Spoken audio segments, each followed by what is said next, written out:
Okay, my application problem. The height of an object is represented by the function. You can see we're negative 16t squared plus 300. 300 represents the initial height in feet from which it's dropped. T represents the elapsed time in seconds, how many seconds will take for the object to hit the ground. Well, first off, the ground's at 0, so put a 0 in, minus 300 and solve it. Divide by negative 16. So I end up with a 75 over 4 if I keep it into a fraction format. But I guess I went ahead, or 18.75. If you go decimal, I think the answer in the equation will be decimal. And you just square root it, which is plus or minus 4.33. Although technically you can't have negative time, you can't go backwards in time, so your answer is only going to be 4.33 in a real world practical situation. Or if you did it with the square root, you would end up with 5 square root of 3 over 2. Alright, but I think the answer is in a decimal format. So here we have the manufacturer.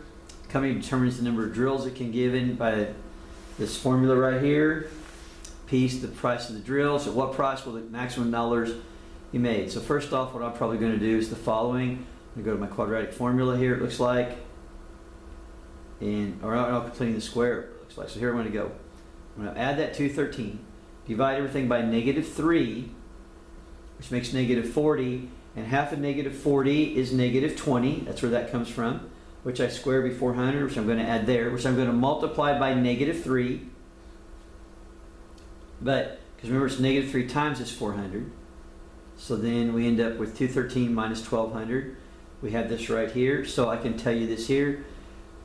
That's my negative 97. But when I put it back on the same side, so here's what I can tell you. Alright? When the price is 20 bucks, the cost is $20.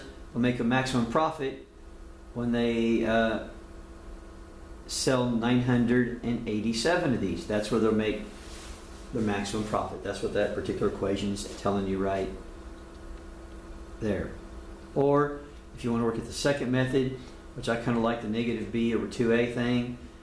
Notice negative, we pick positive 120, do the opposite, divided by 2 times your a term, negative 3, which was a 20. Plug a 20 into the problem, and you get the answer a lot easier. Which is the way I kind of tend to work things instead of doing all that completing the square stuff. I like to work things easy. Alright? So here we have the height of an object. Alright? Where t is the time, we have the velocity, initial velocity, and initial height. So if the initial velocity, it says right here, is 40, that's going to be my initial velocity. Starting from a height of 12, so that's going to be 12. That's going to be 12, and that's going to be 40. Basically, that's what those are saying. I'm going to divide everything by negative 4, make the work a little easier because those are all like, let's make the numbers smaller. And now then, I'm going to use those numbers because that's easier. Go to my quadratic formula here. Let's kind of move that just a little bit. There we go. And plug it in. And you can see you get the negative 10 makes it a positive 10. It's going to be 100. That's going to be 16 times 3, but negative is going to make it a positive. So you have 148, which is 2 square roots of 37, and you can reduce that because 2 will go into all those. So that would be your answer right there if you did get straight up there. Or if you went decimal, it would be those two numbers right there. But because you can't have, since a negative in the real world for that, you're going to end up with that 2.77. All right? And we have good luck from our Jumanji crowd today.